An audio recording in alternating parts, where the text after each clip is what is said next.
DP director relationship is very organic. And so for me, in a way, I had to kind of like come in with a clean slate and be like, okay, how does he work? Not how I work. The more I started just kind of like seeing his style and seeing his visual language, then I was like, oh, okay, that's what he likes. You're listening to Talk Doc to Me, a podcast and community dedicated to candid conversations around documentary storytelling. I'm your host and fellow filmmaker, Leah de Leon, and today's guest is Luis Lopez. Born and raised in San Diego, Luis Lopez is a Mexican-American director of photography for documentaries, narrative films, and commercials. His most recent work, Dear Philadelphia, was an official selection for Sundance Film Festival 2021 and won the 2021 Vimeo Staff Pick Award at BlackStar Film Festival. His artistic approach to cinematography is intimate and emotional, capturing the raw essence of each character poetically. Through his craft, he aims to give voice to the voiceless and tell coming-of-age stories from underrepresented communities. We also have my husband and business partner Matt on to join us, so the three of us discuss the role of a cinematographer, how to build trust between crew members, and how to know which projects to really commit yourself to. Luis is our homeboy, and we've worked on a lot of projects together, so we hope you enjoy. Let's get right into it. Thank you, Luis and Matthew, for being here. Wow. Let's do this. When did you get into filmmaking? What was the first little... what was the spark? Yeah, the spark. It's actually interesting because like my older brother, he's the one that kind of initiated a lot of filmmaking things into the family. Like my dad's side is very artistic, but I think seeing him, it brought some type of like interest in a way where I was like, okay, like why is he so passionate about this? Actually, initially, I remember I was questioning, do I even want to do this? Like filming, I don't know. And How old were you when this was happening? Yeah, when this was happening, it was like around like 15 years old. I started just dabbling with like photos and stuff like that. And your brother's how many years older? He's 5 years older. Mm-hmm. So like even like during high school, he's just really on it. I was just questioning it because I was like, okay, do I really like it? Or was it just because of him? I don't know. I just knew that the emotions I was getting whenever I watched the movie always piqued my interest.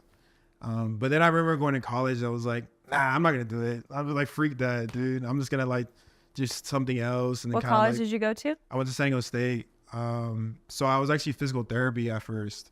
My mom was like, hey, do the medical field. You know, that's really stable, really, you know, and I was like, all right, whatever.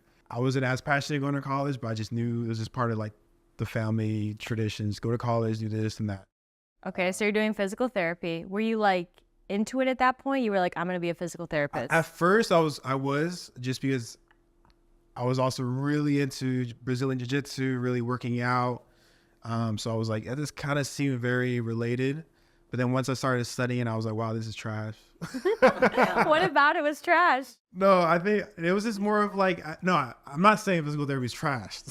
Just the, nah, dude, but for you. But for me, it's just like, that's just not how my mind thinks. It's, you know, I'm very just like, I always connected with anything theoretical or just very kind of like outside of the box instead of very like scientific box squared, very, you know, strategic and stuff like that. So it just didn't connect with my mind. But I just remember it was like towards end of sophomore year of college. And then there's a specific movie I watched and I remember there's a scene, it was actually with Shia LaBeouf, but there's like this emotional scene that I remember I was like, wow, I literally just felt connection. I was like, I feel his pain. I feel just that moment with him. And I don't know, something about that just turned something on. Because I always loved film, but I think in that moment, I was like, it felt human. It didn't feel like it was just like, okay, that's just a movie, cool, good experience. It was just like, wow, like I'm experiencing this moment with me and him, or in just that story. It moved you. It just moved me. It was just like, wow, like that was very interesting. And then I feel like after that, there was like a momentum where I was like, why is that making me feel this emotion? Because, you know, I'm Mexican, so I feel like I'm naturally very passionate. You are. Very passionate. So I think, so then that started just making me think. And then I even thought, should I be an actor? Because I like what happened. I was like, oh, then I started asking my brother. I was like, hey, like, I think I want to start acting. And he was like, hey, read these books. And I started reading. I was like, nah. I was like, nah, I'm okay. I don't want to be in front of the camera like that. But I just knew I knew I wanted to be part of the process. And for me, I think for me, I always connected visually with things because like I'm just a visual person. I in a sense like to read, but there's pictures in it. I'm like, dude, what's that? Right. You know, I'd rather. You're a visual learner. I'm just a visual learner. Not everybody's like reading comprehension is like that's not the way everyone learns. Yeah. So it's hard. Exactly. I don't learn that way either. Yeah. No. I like to read. Good for you. Okay, so then you decide that movie really moved you. You're like, wow, interesting. Maybe I'll be an actor. Actually, no. Yeah. I'm a visual person. Cinematography? So long story short, that happened during sophomore year. Then I'm still going through physical therapy, and literally, it's like the last semester of junior year. I'm just like, I'm sick of this. Like, I can't study physical therapy. And then I started studying film more than I was studying my classes. And I didn't want anything to do with like physical therapy because I was like, it just felt like I was wasting my time. But I was so passionate with like learning film. I remember walking through the film school. I was like, whoa, like I want to be here. Like, and I saw myself like, oh yeah, I'm gonna do something here. What happened was like, there's a lot of support through my friends. My parents were for sure not with it. There's like, dude, your junior year, you're about to go senior year, like just finish. And I was like, everything in me just didn't want to. I was just like, no, like I can't. And for me, like with my faith as Christian, it's like, I feel like God was kept pushing me. Like I feel like I wanted to say no to film because it was the easiest path. It was like, okay, let me just get a safe job, whatever. But just like everything kept tugging me. And I was like, no, like I don't want to do that. Like I got to start over. I don't want to be in school. I hated school. But just everything, like doors started opening.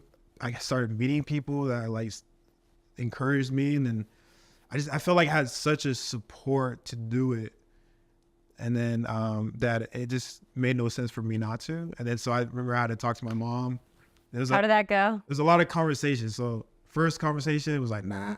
But then I kept kind of like pushing it. And then I remember there's like the last time, it was crazy. It was during summer. And then I had to switch majors. I only had 1 week left. And then literally I was like, Mom, like, I just can't do physical therapy anymore. And then she looks at me, she's like, you want to do film, right? I was like, yeah. She's like, she stayed quiet. And then she was like, all right, do it. And I was like, whoa, that was just so crazy because they were so adamant of like, no, you have to finish. So I was like, I thought it was impossible. So literally switched majors. Then I had to figure out how to apply, get into that first try. And then I just remember when I was in film school, like I was just like, I just want my hands on the camera. I just knew, I was like, can I film it? You know what I mean? Did you, before when you were like studying film, was it just like watching a bunch of videos or like, how did you educate yourself on it? Or did you have a camera before? I had a Canon T3i. Hey, throwback. Canon Rebel T3i. And honestly, like, I was just taking pictures, honestly. I wasn't really doing much video-wise. I did some stuff here and there. I did a free wedding. I did this thing during high school that was kind of like the film.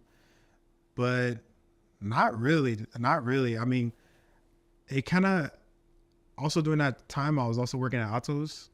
So they had me like take some pictures. I was honestly doing only pictures. And for people who are not aware, Atos is the jiu-jitsu academy in San Diego that Andre Galvao runs. Andre Galvao is like the LeBron James of jiu-jitsu, if you will. Yeah. Except I would look at him even more of a pioneer. So even more like a Michael Jordan, because he's a pioneer of like monetizing jiu-jitsu as a career, and then also being extremely successful at the nth degree, more championships in the most prestigious tournaments in the world than anyone else, basically. And we are making a feature documentary about him. Right. So we're making... Matt is directing it, I'm producing it, and Luis is the DP. Well said. Okay, so how'd you get into jiu-jitsu? Yeah. Okay, so going into jiu-jitsu, you know... Yeah, what was the moment that you were like exposed to it? We were moving from our house into a new house, but there's like a time period where we didn't have anywhere to live, so we lived at my aunt's apartment, 1-bedroom apartment for 5 people and 2 dogs. So that was kind of trippy. But I remember that season, you know, it was it was a rough season for the family. A lot of stuff going on. And I feel like for me in that season, I just wanted an escape. So, you know, I feel like I had overheard from my dad. He was saying that like, oh, like my friend does jiu-jitsu at this academy. And I was like, you know what, I just want to try that. You know, I just want to try something different. I played soccer before, but I sucked. I was always defense. So I did that. And I just remember, I just remember the first day of training jiu-jitsu, I was just like, wow, like, what is this? Like, this is like, it's beautiful. You know what I mean? There's something about it. Like, I love the competitiveness, but I just love how like someone who's 120 pounds could beat me up. And I'm like, you know, 180 or something like that at that time. And I was just like, I don't know, there's something about it just felt natural. Everything was clicking. Everything was like moving. I was just like, what the? This was like 15 and a half years old. And then I remember just during high school, I would do school, go to my grandma's house, eat some food, go train circuit training. Then right after class, so that was like 5 to 6, 6 to 7:30 was jiu-jitsu. And then I'll do a 8 to 9:30 at Muay Thai. So I was like every day just boom, boom. Because I was so in love. You were into it, yeah. So into it. Every day I was just training. And then during summer, I'll just live there pretty much. It's like a relationship. You feel the ups and the downs and all that stuff. And there's so many times I wanted to quit. But it's just one of those things where it's like, I just, you know, it's something that's taught me in so many aspects of how to just live life, how to persevere. Like in jiu-jitsu, when you're getting smashed by a huge guy, it's like, do you just give up and let him choke you, or do you fight to the end? And I think that translated in so many ways. Okay, so now we got your background about how you got started into jiu-jitsu, and then you started taking photos for Atos. Yeah, then I started taking photos and of do Atos. you remember the day you met Andre? So actually, like, I was still at the old gym, and I remember I went to a seminar in Long Beach, and then, you know, I already saw videos of him on YouTube, and then kind of like, whoa, who's this guy? I saw that one famous video he's known for. It's like old school video where he's like dancing around this guy, and I was just like, yo, this guy is crazy. And I remember I met him at that seminar, and I was like, I just knew when I saw him, and then I met him, I was like, oh, I want to train with you. And I remember that just started like, that was like a seed that started growing. And I remember like the gym that I was at, you know, it started getting, you know, it just pretty much ended up closing.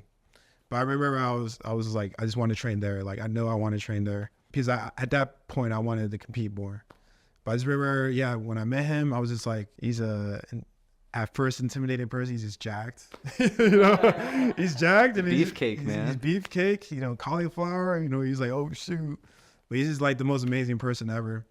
And, he's silly. Yeah, he's silly. It's just like, that's why they say don't judge a book by its cover. You know, if you judged him by his cover, you'd be like, oh, I'm never going to talk to him. But you meet him, you talk to him, and it's like, he's just the most kindest person ever. But yeah, I just remember like I was driving, I saw the gym, I was like, that's it. All right, let's go. And then I realized it got destroyed. I was like, this got destroyed by everyone, and it humbled me. But that's what I mean, like, jiu-jitsu, like, it teaches you, it humbles you always. Like, the higher your belt gets, the more you realize you don't know much, you know, which is interesting because I feel like when I was like blue belt and that, I was like, yeah, I'm killing it. But then now that what belt are you now? I'm a brown belt. But I think like right now I'm just like, man, I just feel like it's like there's a whole ocean. I've only touched like a drop of like what I can learn and grow in.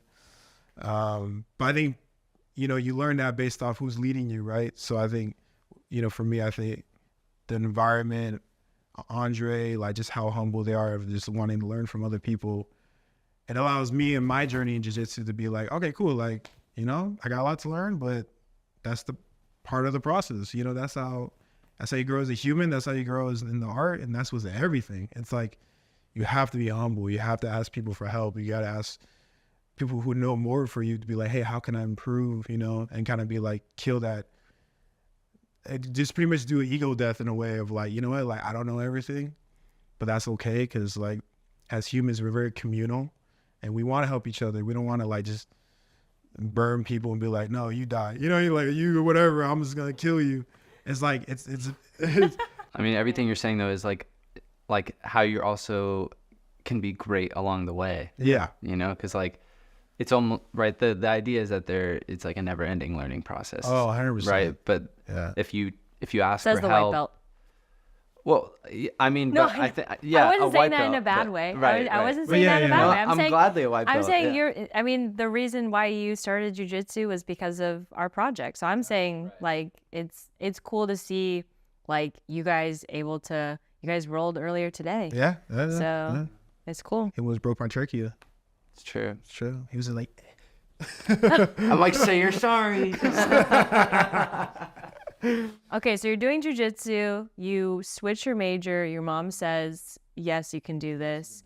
Then you get your hands on a camera, and then you're into cinematography. I just felt home. I felt home. I was just like, wow, like this is it. And then the first project of film school is like you have to do like a documentary or something like that. And I did a documentary about my dad, who's a police officer, and I was just able to flow and really be like, oh wow, this is really cool. I want to do this and just enjoy the mistakes, enjoy like how to do it all. But yeah, I felt home on using the camera. I was like, wow, like I just love when you find that image. I'm like, wow, like that looks really good. And then as I got older, I was like, wow, like, okay, like it looks good, but now let's seek the purpose behind the image, right? Let's not just like get a good looking, cool shot. Now it's just like, okay, why is that a shot? Does it have to look like that? Is that the right lens? So I think during film school is just my process, my journey of just discovering like, okay, like why do I love cinematography? Doing as many projects as I can. And there weren't that many DPs in film school, so there's only like 2. So you got to DP everything. We got to DP everything, and then That's sick though. that's super sick, Good hands-on experience. Good hands-on. First time I was able to work with an Alexa, work with like all these different cameras, and all this like, oh, hey, like it's just cool to see that every camera has a different personality and how they display an image. And so like I think that's the cool part too, because it's like man, it's literally cameras are just tools, but it's like there's certain tools that like you connect with more. So maybe that's why certain people are so brand loyal, because I know Canon's it, Sony's it. It's like for them they connected in a way where it's like that's my image. So why do you connect with the red Komodo? Well, okay. Okay, tell. Yeah. Well, He's like, I don't. Yeah, he's like, no, actually. No, I mean I'm blessed because like for me growing up, I was always like, man, red, like that was like a dream camera. I love the image that kind of comes out. But for me, it's like I think my home would forever be like Alexa, Ari Alexa, Ari Alexa Mini. Just because it's like I feel like now these days everyone's trying to match film, because film it has it's more human in a way where there's imperfections that make it. There's physical textures. There's physical textures, right? Is how it reacts to highlights and other things, and like skin tone, like all that stuff is just something about it just feels human in a way. And so like when there's a sensor or something that's just too clean, there's something. You don't see that there's wrong, but you're like, okay, like there's no personality to it. It's almost too good. It's too good, almost too good. And for me, my favorite cinematographer, his name is Bradford Young. He's such an interesting cinematographer because I think how he goes about cinematography was so different from everyone else I heard him speak about it. Because he came from a very like philosophical, like emotional, anecdotal perspective of like emotional, whereas it's like, for him, he was like, every time I read a script, how I choose the script is as if I could see myself in that story.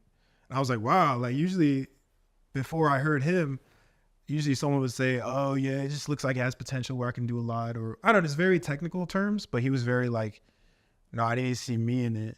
Cause like, that's how you can fully get like images that can come out of you and you partake into the process of art making and stuff like that. And just like so many other ways, he has so many convictions of like how he tells stories, who he tells stories about, and how he chooses glass, right? So lenses, it's like he's very just like organic with it, where it's just like, okay, this story requires this type of lenses because how it flares or how it transmits, the skin or whatever it is like that fits that story. This, but it's just like very just like philosophical. So it made me think about like, okay, why is that story really important for me? Okay, so you figure out that you love cinematography, and then you get the opportunity to DP Dear Philadelphia that ended up going to Sundance. Tell me about that. It was during film school. I had a friend. She saw that I did some work. She was like, hey, I've been visiting Philadelphia for a couple of years and I've grown to connect with certain people there and I want to tell this story. She was like, I'm planning on filming there for a whole month. I want to see if you're down, right? I think her passion, her vision for it really stood out to me. So I was like, you know what, let's just do it. I mean, I've never been in one location and filmed for a whole month. So I was like, oh, dang, like, do I want to do this? This is a big commitment. Long story short, we were there for a whole month filming these communities in Philadelphia, this program that helps inner city kids. That's part of the church out there. And this was like your first film ever. Yeah, like Dog. That was life-changing because in a way it was just like, I just realized that like, man, like these are human beings. One guy, he raised his hand and he got up and he started singing the song. It's pretty much the topic of the song was like, things are going to change. It's an old school song, I forgot it.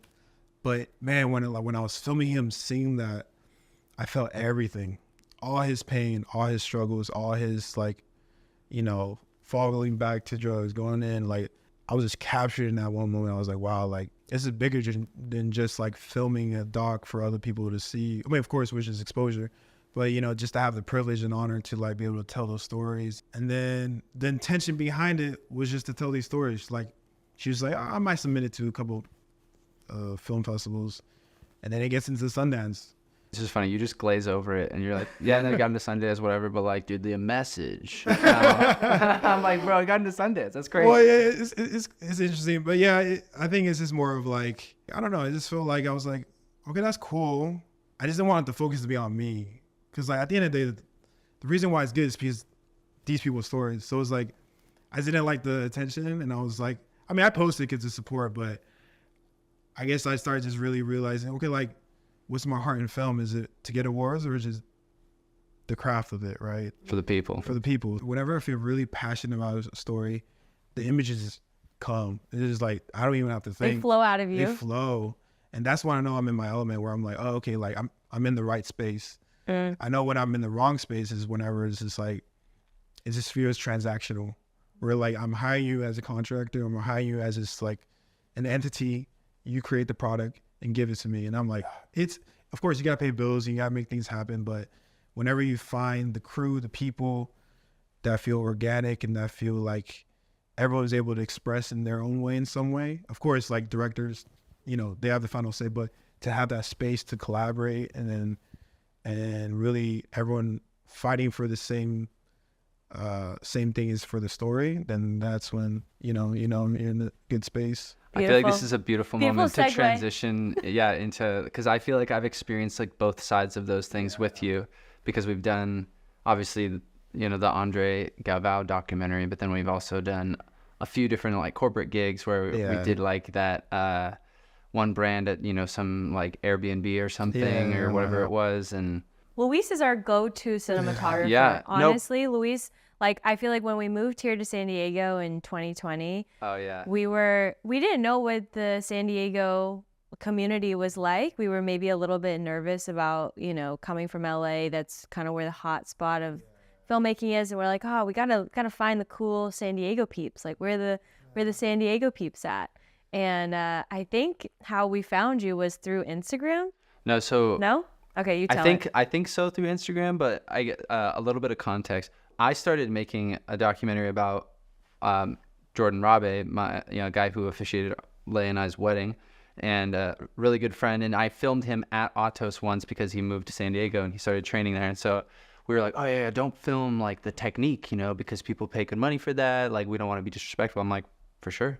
So then I filmed Jordan warming up, and then, you know, Andre's about to start teaching technique. So I'm put the camera down by my side and I sit down, and then Andre like stares at me from across the room. He's like, you want to film? And I was like, me? And he's like, yeah. I was like, okay. So then Jordan and I kind of give each other this weird look, like, what's happening? I'm like, I don't know, but I'm gonna roll with it. So I filmed that day because I guess, you know, I know this now, but training there, but they always have somebody filming the technique so that they can put it on their website and then have people watch like Autos BJJ on demand, which is their online platform for learning jiu-jitsu.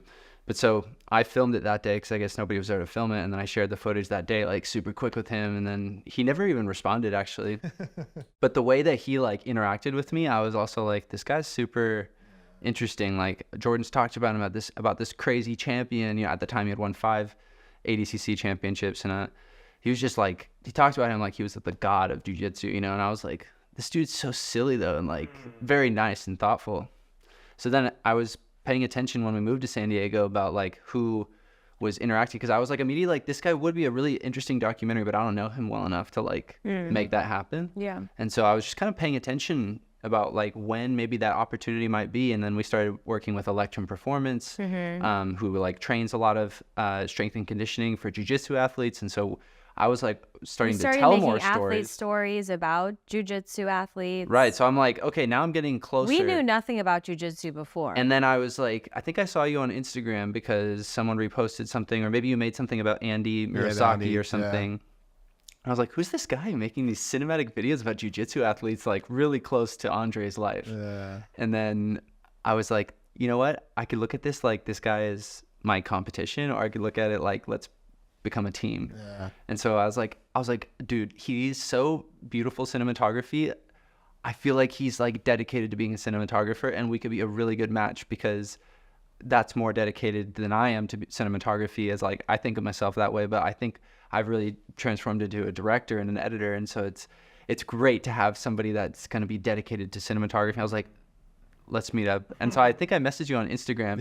Said like, let's get coffee or something. Yeah. You were like, dude, I appreciate you putting fire emojis all the time. Oh, yeah, that's what it was, bro. No, you were interacting with me. I was interacting with you. You were sending me fire emojis. All the time I was a fire. I was like, this guy's got a vibe. Or like, you know what? Stories. This is a really good example of creating a great culture. Like, you just gave off a good vibe. Yeah, you were just like responding to random stuff, and I had never met you, and I was like, why is this guy being so positive? Like, as a positive person, I was like, it's almost off-putting how positive you're being. So why do you keep just enjoying the things I create? Yeah, I'm like, whoa, bro, like, why do you like my stuff? Like, so then we met up and got coffee at Communal Coffee, all 3 of us, and then we just like Luis had mad flow, and then we realized, I'm like, dude, this guy's a sweetheart. Yeah, we just like hit it off, I thought. We're like, dang, okay, like we have a DP that we can go to for San Diego stuff. And then the announcement came out that Andre was gonna fight. Well, first the slap happened. Okay. So first Gordon Ryan, who's Andre's like rival basically, and like Gordon Ryan's, you know, the pound for pound, essentially the best no-gi grappler of all time today, right? And so there was like this interaction where he slapped Andre in the face backstage after their students fought each other at a tournament. And then we heard about that news, and I was like, oh my God, that's crazy. It's like literally was nicknamed the slap heard around the world, right? Like super nuts. And then shortly after, he announced that he was going to do the super fight with him at ADCC, which everyone was kind of assuming in the first place, I think, because Andre was defending his title anyways. And so it was like meant for them to fight already. Yeah. And so it was just like a thumbs up, all right, let's do it kind of a thing. It was actually interesting too, because like the ADCs before that, he was like, I'm retired. Right. And then Gordon you filmed with him as well. Yeah. When did you start filming with Andre? Right. I think like here and there, like it was like 2019 and then 2020, and then it went full freelance after that. So about like maybe 2.5 years. Yeah. First you did like the doc thing about him, and then you started working with him, right? Yeah. Because even during film school, I did this like video for him. So it was like off and on throughout the years of film school and stuff like that. Yeah. Right. So you already built a connection with Andre. You were training underneath him. You were making some videos, some photos for Autos. Yeah. I mean, like. You got your blue belt under him? No, I was already blue belt.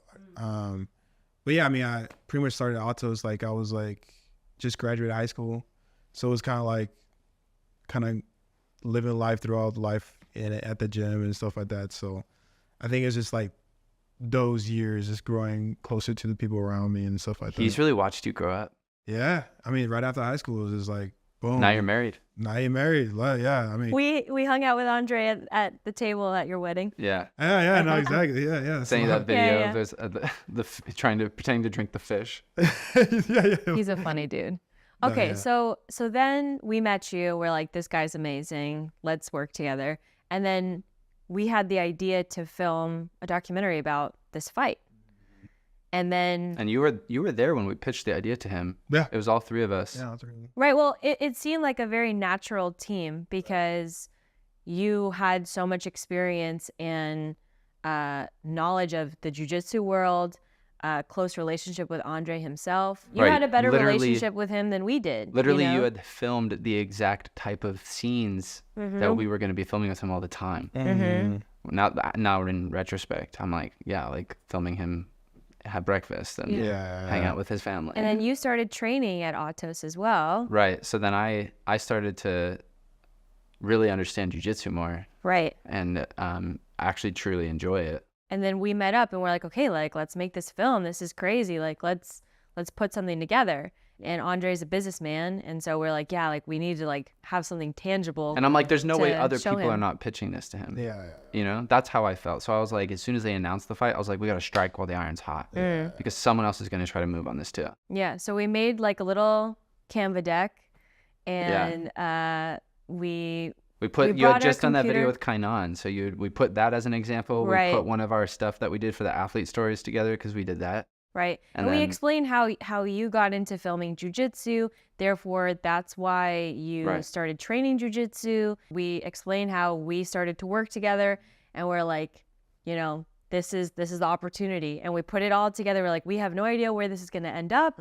Like we don't know, but we're willing and hoping that you're okay to let us film this documentary about this fight and follow you. And it was really great. I'll I mean, never we- forget his response after we pitched it to him. And we just kind of like flew through that thing, you know. And It was pretty fast. It was like, boom. I knew we were like, let's not try to waste his time type of vibe. And then when we got to the end of it, he's like, I know in my heart that this is right. And I was like, poetic. Yeah. I was like, just, wow, what a response. and We're honestly, like, let's go. that was the beginning of like, I've had a few times where I've felt about stories like, wow, this is a great story I'm capturing. It's only really been like twice, I feel like, that I've had that feeling. And like, I've had it happen so many times with this Andre documentary because it was like that moment. Also, like how connected he is with his faith. Yeah. Like, I was like very like, you know, not atheist, like agnostic, you know, and I still would not necessarily say I've converted my religion, but like being open-minded to hearing how he views religion and like how passionate he is for it and like his logic behind why he believes in it and just like how it helps him be a better person. Like I've had so many moments where I'm like, it just feels like spiritual with him. Yeah. So then he said yes. Yeah. And then we started I think we began filming. So the bulk of our production started in January. We did a couple of like sporadic things.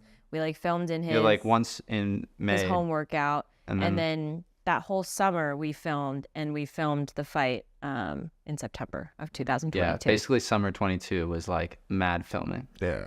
That was where the bulk of production was. Interviews, everything. So yeah, we had tons of production days, and I want to tap into kind of like our dynamic and how we work as a team, because I think it's very special. So Matt, do you want to talk about like your directing style and kind of how, Luis, you support that and how you guys collaborate? Because I think like you both are able to kind of communicate and work through challenges together, and just like it's almost like you guys don't have to communicate that much from my perspective. It's like you guys have your powwows, but then like a lot of times in verite filmmaking, you have to make choices, right? And it's not like Matt's gonna be whispering in your ear the whole time. Yeah. So like, how do you feel like you started that relationship, or just talk about the dynamic, yo? It was kind of like the perfect timing for us to try to do something like this, because I had done a few films where I like flew out to another state, filmed everything by myself, ran the audio and everything, like, and it was like a really intimate experience, and I like lived with my subjects, you know, each for like a week at a time. And I was like, coming back from those, I felt like those were super powerful stories and like such an incredible intimate experience. But I did a lot of the verite filming. Yeah. I feel like I learned a ton about like when those magical moments were happening, were like when they were forgetting that I was there, but that was because there was only one of me. That was like an interesting realization. But then, so I knew that I also had filmed with some people where I was doing verite and they're like hovering over my shoulder. And I'm like, I don't like that. Yeah. So I'm like, definitely not going to do that to Luis. And like, we figured out a way to get like monitors even on our phones with the red programming stuff. But I don't really care to micromanage your framing because I have pretty good trust that you're going to do something interesting that's your style. Because I also think I have a slightly different instinct when I'm filming compared to when you're filming. So like I want it to be your voice coming out of the camera, not my voice. But I want to just try to, you know, we meet in the middle on maybe like certain things of like where we are in the third, maybe in the interview, like, or something small like that, you know. But like almost all the time I pretty much just had faith that like maybe I watched a few first times on monitors, but then I was like, it's just like a waste of my time. I'd rather like be interacting with the character or like building a relationship with someone on set or just letting you do your thing or helping camera operate if we need a second camera. Yeah. But yeah, so I think I just had a lot of faith because I just knew Luis was good. And like that's how the whole relationship started, was like, oh, I know he's like such a dedicated cinematographer. Like I don't want to micromanage someone's cinematography. Yeah. I think originally it was like, you know, I was used to like the director kind of being like very strategic in how he approached it, and I think there was like a learning curve in terms of how we had to grow. I didn't also really understand how to direct very well, honestly, with someone when we started together. I think I grew a lot during the process, and I didn't really understand my directing style. Yeah. But I've learned that basically I become my characters. Yeah. And like I like to just engage with whatever they do, like to the nth degree, to a, you know, some manner. Yeah. And so like I got to do jujitsu. I got to think like a champion. I got to train hard. I got to weight lift hard. Like watch my diet. Like think like a champion. Yeah. You know, so it's like that's where I think I get the most out of like thinking about the story. Yeah. My main thing is, you know, I love to get to know the director. For me in this process, when I was getting to know him, I was just learning his eye. In a way, I was like, okay, like I was learning just how he thought about scenes, how he viewed scenes, how he viewed characters, how he viewed. He loves B-roll, you know, he loves insert shots and like all this stuff. I feel like a DP could come in and be like, all right, what do you want? And then you could contribute, but it could be very just, like I said before, transactional, where it's like, all right, I'm going to get the shot. But I think in a way, it's like DP-director relationship is very organic. And so every director is different in so many ways. And so for me, in a way, I had to kind of like come in with a clean slate and be like, okay, how does he work? Not how I work. How does like Matt work? And so the more I started just kind of like seeing his style and then seeing his visual language, then I was like, oh, okay, that's what he likes. You know, for me, I'm just a brush and I'm trying to be his tool. The more we talked about scenes, the more we talked about just documentaries he likes, then I was like, oh, okay, like this is what he likes. So I guess in a way, the more we started learning, the more it validated what I was thinking about how he enjoyed to shoot certain scenes and what he liked, lighting style, angles, thirds, you know what I'm saying? Like certain things, I was like, okay, he likes that a lot. So I guess instinctually, I just started just to adapt. And, you know, with him, he started to create just like a really like just safe environment where he wanted my perspective of a certain scene. So then it was like, okay, like, cool. That's our relationship where it's like, you know, in theory, I already know what he wants, but it's like, I know he values my opinion on certain scenes too. So I'm like, cool, like, let's just collab. Let's talk. Okay, cool. So I think this scene should be like this. What do you think? And he's like, you know, actually, I want to shoot like this. And I'm like, all right, cool. Maybe I might pitch like maybe like just things here and there, but it's just like, it just has to be organic. It can't be so structured of like, let's see a narrative, you know? Well, yeah, and I think you have to be flexible, especially because this is our first feature and also a lot of like the first time that we're producing something of this size that you're directing in a sense. Like you did so much like one-man banding. Like I think it was a really good like flexible environment. Like I think we all got along as friends, and like that allowed us to support each other through that, you know, and just be understanding and flexible and adaptable and just be like, okay, like cool, like just like very flowy and not like, you know, you're the director, you're going to tell me exactly what to do. You're the cinematographer. Like I feel like we were very fluid. Yeah. No, yeah. And there's just trust. Yeah. There's trust in every part of the process. It's easy to adapt to that. You know what I mean? If there wasn't trust, then I'm like, oh, like, you know, you're stepping on like broken glass. You're kind of like, oh, should I say this? But yeah. Well, I think, yeah, we created like a safe space, right? I feel like we all like got to know each other. And like, we not only on set were you starting to like understand what I liked visually, but like we talked about like life a lot. And you know, this story is like a huge life lesson, and like it was crazy what was happening. So we were all just like, I can't believe this is happening. Like, you know what I mean? Like, so you're just like experiencing this historical type of thing together, and we got to really understand each other as like people, and like that led to a lot of respect on set. And I think everyone was just respected game, but like I respected the way you look at life, you know, and your morals. And I think that was like a big part. Like if I ever just like describe you to an absolute, like just a quick interaction, I would just be like, he's a good Christian boy. Good Christian boy. But it's true because our values, I feel like, do align, and that's what allows us to be successful as a team. Makes you feel safe. Right. Yeah. No, for sure. Thinking about the director-DP relationship, what kind of advice do you have for entering that relationship? Like, what are some questions or practices that you think are important? Like when you start working with a new director? Yeah. I mean, I think exactly what Matt was saying is you first want to know who they are as a person, know their values, who they are, hang out with them.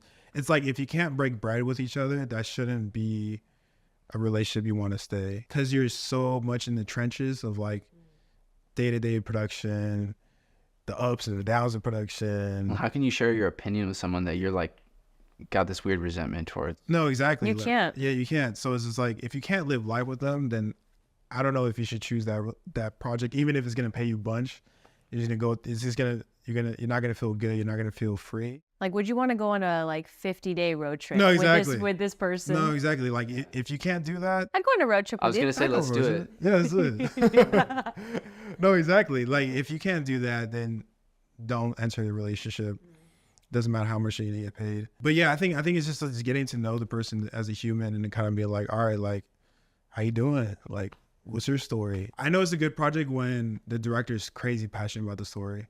You know what I mean? Like when you guys pitched it to me, I was like, all right, let's do it. Because you guys are so in it. I was just like, I saw you guys' commitment, and I was like, because at first I was kind of like 50-50 if the project was going to happen. Because, you know, I feel like sometimes Andre can get excited about a project, right, but then it's like, if the support's not there, then, you know, then it can't follow through. But then when I saw your guys' commitment, I was like, oh shoot, like they're doing it. You know what I mean? And I was like, all right, if they're all in, I'm all in. You know what I mean? But I think it's like, I wouldn't have had that security if you guys were like, we'll see what happens. You know, then I'm like, I would have had distance myself. You know, my main thing is whoever's leading me has to be passionate about what's going on, you know. Because if there's a director that's dependent on my passion to make the story happen, then I'm like, whoa. You know what I mean? Like, no, you're the one directing. So I think it's just like they have to have the passion for why they're telling the story, just passion of life, and then just be like, yeah, just do you like them as a person? I think it's like if those things work, it's gonna be a beautiful relationship. Well, and in documentary too, it's like the character can feel whatever your relationship is too, right? And I feel like with this Andre documentary, it's so special because Andre will joke around with you. He'll joke around with you. He feels comfortable with both of you guys. And there were times where maybe you weren't available. Matt stepped in to like be the cinematographer, and it was that same energy was still like felt. Yeah. You know, and I think like if in a hypothetical situation of like if you guys weren't doing well, then like someone would notice. You know what I mean? Definitely. And it would change the energy. Yeah. Right. And like you were saying about Andre though, I feel like he's just someone who, as I've been observing his life now for like 2 years, and I'm so impressed by him, and he will immediately feel if somebody is not invested. Almost definitely. Because he is doing it way more than other people are. And if you're not meeting his 70% of energy, like he just probably doesn't want to participate. No, it was definitely. Yeah. I mean, it's like you need to be crazy passionate to vibe almost together. Yeah. You know? I mean, you have to match his energy. That's the most important part with documentary work is like, these are real human beings, right? It's not like an actor that you hire from SAG and be like, all right, here's a script, do it, whatever. It's right. Like, and you have a 12-hour day today. Yeah, you have a 12-hour day. It's like, no, like they have lives, they're human, families, all this stuff. And it's like, it's only fair for us to give our 1,000% for them to just allow us to tell that story, you know? Because it's like, man, like, that's their story, you know, that's like very sacred, very important for them. And so, you know, that people run a risk of like saying yes to someone about them telling a story, and then they just ruin it, and they're like, wow, you just completely didn't represent who I am as a person, right? So It's a serious job. In a way, it's honestly a very serious job. Yeah, it's like, you know, it's interesting because it's like, you know, I feel like people are like, oh, you do film? Okay, so you do like just little videos, and it's like, but I think if you actually like think about it, it's like, man, storytelling has been here since the beginning of age, like human beings, and it's like, there's a reason why stories are so important, because they convey messages, they convey people's lives, and allow just to be able to translate just life through a book, a painting, a movie, documentary, whatever it is it's something just is part of the human experience. So it's like, it's important. It's important. So it's like, that's why we're crazy. Because it's like, it's crazy. Storytelling though, like makes everything happen at every single level, in every single industry, in every single different type of communication, because like, that is how you give context to things. That's how you convince people to buy things. That's how it moves you, right? Like going back to your story, like you felt that in that movie and it changed your life. Yeah. So I want to go into detail about when we filmed at ADCC, because that was definitely a very emotional moment. And I think we all grew as people during that. And I think there's definitely some learning experiences that we had during this from everybody's perspective. So a little bit of background. This was the fight that we were, you know, progressing toward. The announcement that led to us making the film in the first place. Right. Was for this fight. And so ADCC is basically the Olympics of jiu-jitsu, and Andre was fighting Gordon Ryan. Happens only every other year. We road trip to Vegas. Picked up Luis from the airport. We picked up Luis from the airport. He got to fly, which was awesome. Blessings. Our car was stacked. Honestly, we had we had to reinvest into another roof bag just to make sure we could get back with all your stuff. Yeah, that was a good bag. Because we still have no funding up until this point. It's been completely self-investment from our company. Which we got from some advice from people, though, that's the smartest thing to do, because then you retain all of the ownership rights and copyrights. So you can do whatever you want with it then. And so we were always trying to save costs. We also had Duncan fly out. He came a couple days later for the actual fight as well. Yeah, Duncan's another talented DP that came out of Chapman as well. And our other producer, Anna, who is wonderful and helped a lot throughout the whole process. Yeah, she's an incredible Brazilian documentary filmmaker that's very focused on like jiu-jitsu stories. Yes. So Anna's part of our team as well. We got our media passes, which was it was hectic, because the thing that's interesting about Andre and his wife Angelica, who by the way is like the business driver of what's going on. She's doing so much in an incredible way. But anyway, so she was the one that was connecting us directly. So like, you know, Andre is like a celebrity basically, but he doesn't have an agent, right? He doesn't have someone who represents him or like an agency. So it's very fascinating to be like very in direct communication, which made it smoother and faster for us, which is helpful, but it's almost like controversial that like we have to rely on our characters in a sense to connect us. Yeah. So, you know, it makes it tough. But so, yeah, it took a while to get the media passes because we didn't want to over push Angelica. Right. And then she was also trying to do it for all of Autos because they're getting different media passes for all their athletes and their wives and all sorts of stuff. So we finished filming the fight. The fight happened. Unfortunately, Andre lost. And that was a pretty emotional experience because Andre is such a decorated champion and has won so many fights in such dominant fashions that it was hard as a fan of Andre, to watch him lose that way. And you want your character in a sense to win, right? Of course. You're like, wow, we want you to win, but then... Of course, as a human, I want him to win. Right. But you can't control the narrative and whatever happens, happens. So that drive home was... crazy. Hella fun. We all cried. Oh yeah. We all cried. We were just like, dude. Well, we're just so, I feel like as documentary filmmakers, you have to be so invested in what you're working on that when your characters are emotional or like, it's just your own emotional bubble will burst at some point, whether it's on set or when you get home or whatever. And it should, right? It should, because you're a human too, right? And you're feeling those emotions. But it's intense sometimes. Yeah, and that's why it's important. Are you going to invest into that story? Because you put everything into it. Because it's like, it takes like everything in you to tell that story. So it's like, is that story worth the 9 months? You know, is it worth like this long of an investment financially, emotionally, spiritually, all this way? That's why even for me as a storyteller, I think just being more intentional, like, all right, like, is this really a story that's really worth everything? You know what I mean? Because it's like, because when I say yes, I'll give you my all. You know, man, 9 days study, research, blah, blah, blah, blah, whatever it is. It's like, so it's like, is that really worth, you know, being gone from my wife or being gone from my family or to say no to certain things because it requires this, you know? That's why, you know, filmmaking in general is just, it's very demanding, very interesting career because it's like, you know, you create these beautiful stories, beautiful imagery, all that stuff, but it's like to see how much energy that goes into that. It's a like, lot.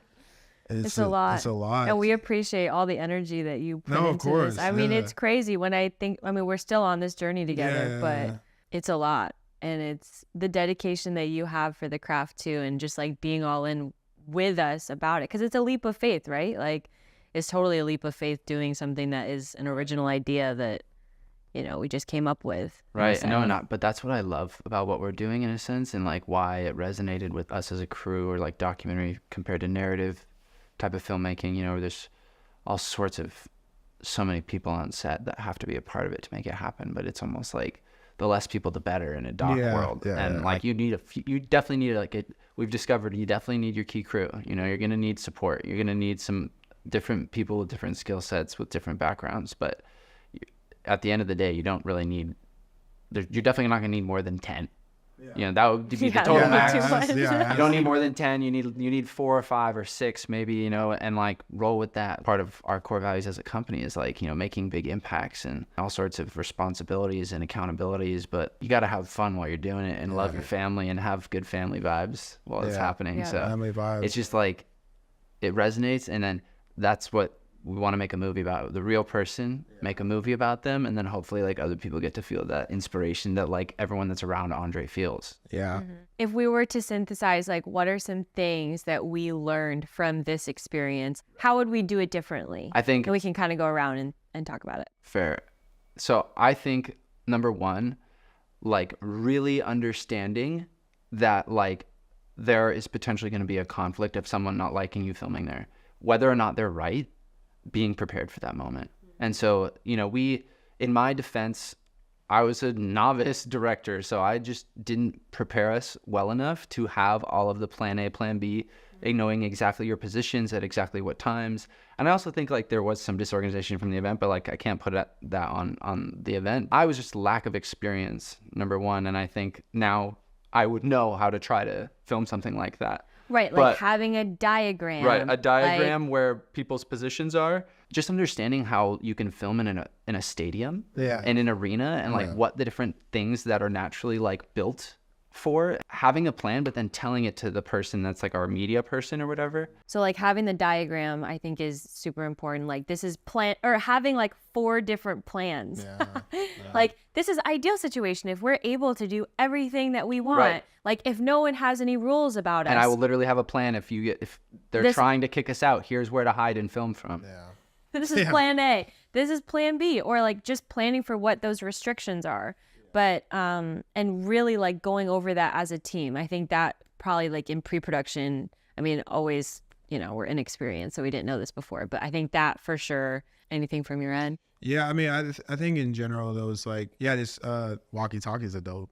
Yeah, oh my God. That's a huge I was like, bro, tip. The fact that we had walkie-talkies was so helpful. Yeah, if you're filming a large live event, you need walkie-talkies. Yeah, and honestly, because that's how you can communicate with your crew. Right. I mean, you were backstage sometimes. I was somewhere else. You were there. It's like you're not going to be calling each other. You're not going to have time to do that. Right.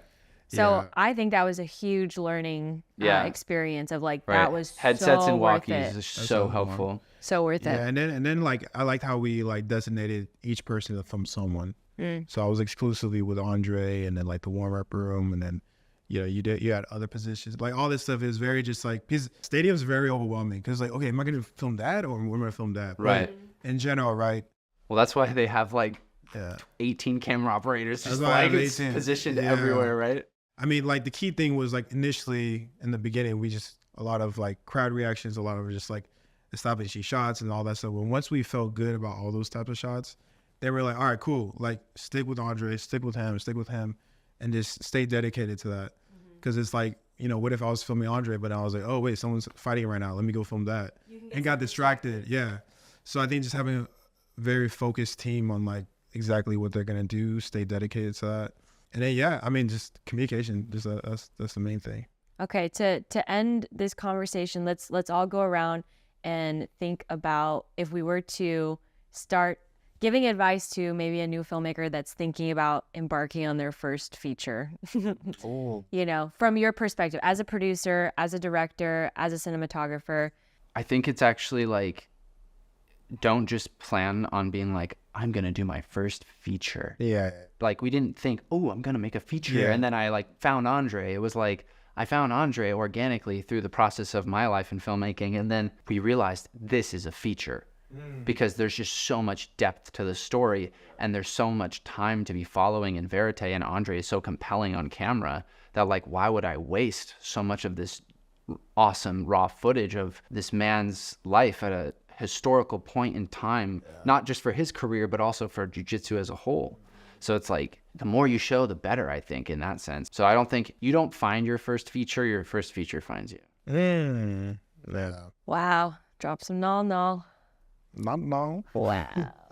No, it's true. Anything that becomes great is not intentionally designed to be like, oh, we're gonna get awards. Let's make the story because we get awards.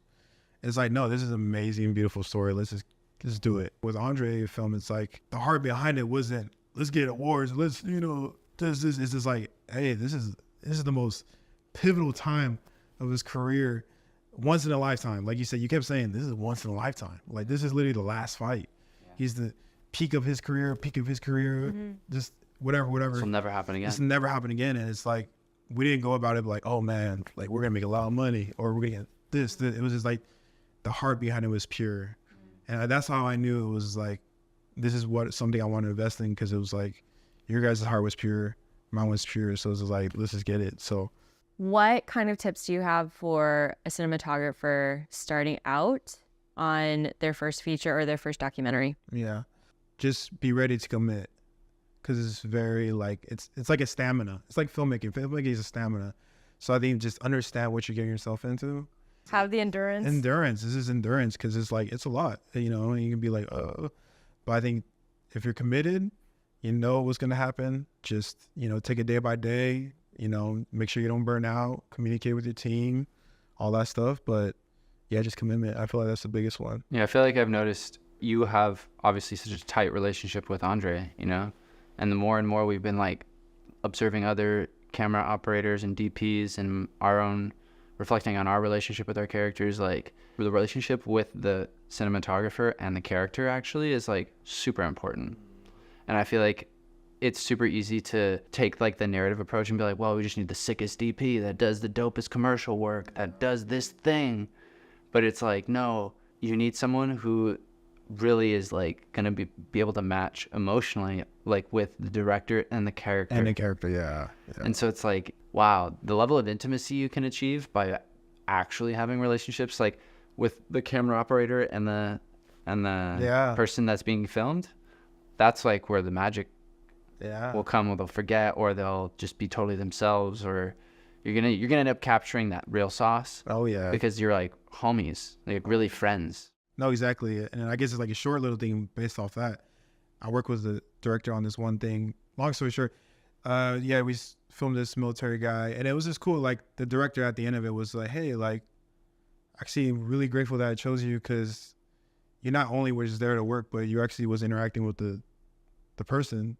Like the guy was just so easy to like. I kept hugging him. Yeah. We kept just joking around. Like this guy was so funny, but it was just like, I guess like as a DP, it's like, just know that you're more than just an asset.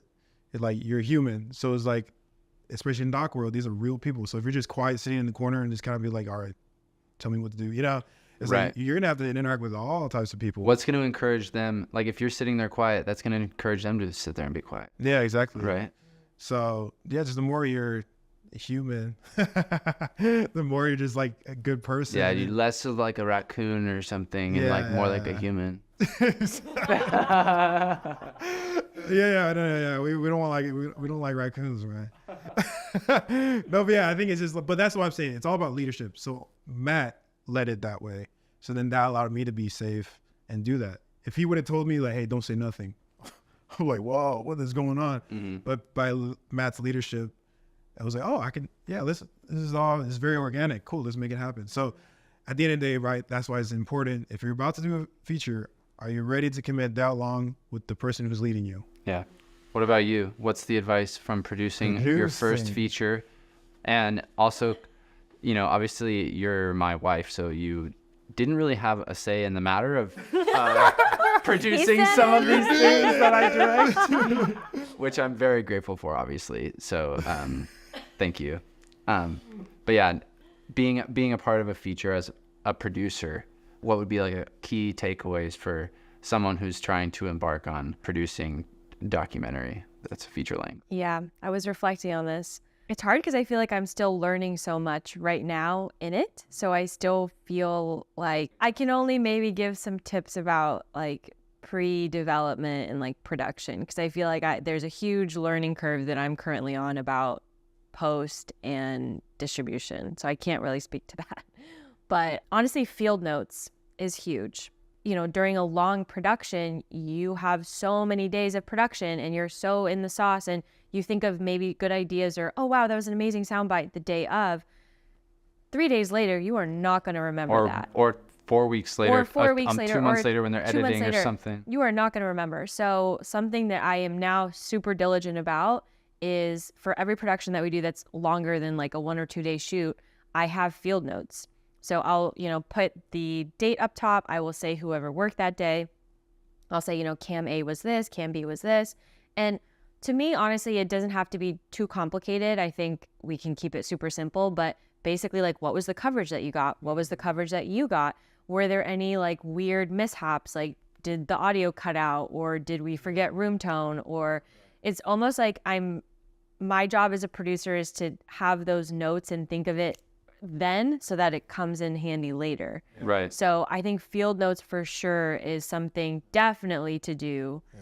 And you can keep it simple. You don't have to overcomplicate it. You don't need to go crazy with what frame rate, what like, no, what did you capture? What did you like? What stood out to you? Because then that will be super handy later on in the editing room. Right. You just got to think like an editor. Yeah, you have to think like an editor. And this is something I guess like I'm learning now, and even in this experience, like even if you don't know what's going to happen in the end, you don't know where it's going to end up, or, you know, you don't know if you're ever going to make money. This is something I learned that I probably could have even done better for this one, is like just have simple agreements in place with your crew members. And it could just be like, this is whatever your understanding is at that moment, at least you have a written agreement and it's set upon about like what your roles and responsibilities are. And the idea is like, when you come into money, what happens to it? Mm-hmm. And this is something that I'm figuring out currently. So, I was going to say, we got some documents we need you to look at. Yeah, like we have some documents that we need to fill out. But that's a huge learning experience and I think I'm blessed that it was with this situation with you, Luis, that like you're our friend and that like we still have time to like talk about that. Yeah. But like I've seen it blow up in other manners where like it can get very complicated because you put so much into it, you know what I mean? And right. So we all start with one intention in mind, but sometimes when money is involved and other things, like it can get quite complicated. Yeah. And so like as much as possible, like trying to hedge that. And you don't have to be an expert. You can be honest and be like, I don't know what's going to happen, but you can at least like have that conversation ahead of time before it happens. Think of your film like a business. I'd say that's the concise way to put it, right? Yeah. That's where it's like, honestly, I'd say more often than not, the first feature people do are with your friends. Mm-hmm. And that is the risk that you're taking. And so it's like, we're not lucky we're friends. We're lucky we're not stupid friends. If we were like, you know, had not as keyed in aligned morals, like, and not everyone has like the perfect lineup of things. I think we're really lucky at the situation we have. And right, to your point, just like, it's like definitely put that in place, especially when you're working with your friends, because you don't want it to blow up and then like ruins a friendship that was like this next level of intimacy you can achieve together, but now that's lost because of money. That's stupid, you know? So it's just like, yeah, do it from the beginning because it's worth it. Yeah, you gotta love it. Don't do it for the money. It'll come. But I think as a DP, as just like a filmmaker in general, if you're trying to decide if this is something you want to do, just know it's messy. It's messy. It's emotional, but it's amazing at the same time. You build these friendships, you know, throughout the way. And it's like, of course, everyone's journey is different. So I think, as my favorite cinematographer says, it's like, it's not a competition. Like, everyone's art is different from everyone else's. So it's literally impossible to compare, because like how I shoot something in a certain way is going to be different. How he's going to shoot something or tell a story in a different way. So it's like, yeah, just understand that like you got to love it. Got to find that community, and yeah, just enjoy the journey. Don't look at, oh, I should be here at this time, or this is what I want, or this. No, just be like, you know what, like, I'm in a good place, good people, telling good stories, you know, just enjoy that every step. By making documentaries, you get the opportunity to like see, experience, live out other people's mistakes and successes in life, and you don't have to make them yourself, and you can kind of make the choice to use that as a lesson, and then also like follow their example actually of what they've done for success. And like the more people you talk to, right, and you can apply that to your own life, the more people you talk to, the more of your own like goodness that you can create, you know. So like that's why I'm like, dang, if you're feeling burnt out, man, like keep making docs, following the interesting people in your life, you know, because you're just gonna keep being inspired, and then by following that curiosity, like you introduce to some random person that then inspires you to do jujitsu or some random stuff or whatever, you know. And that's what makes life really entertaining. You're traveling into other people's worlds, right? And they let you in, and you get to be in that world. Super and curious. You learn something every time. All right, thank you for being here. That's a wrap. Great roundtable, guys. That's a wrap on today's episode. Thank you so much for listening and or watching. I hope you found this useful. If you did, give us a rating. This will really help us grow our audience and better serve you. Also, if you love talking docs, join our weekly Discord Wednesdays at 5 p.m. PST, where we discuss a doc of the week and check in with each other. Talk soon.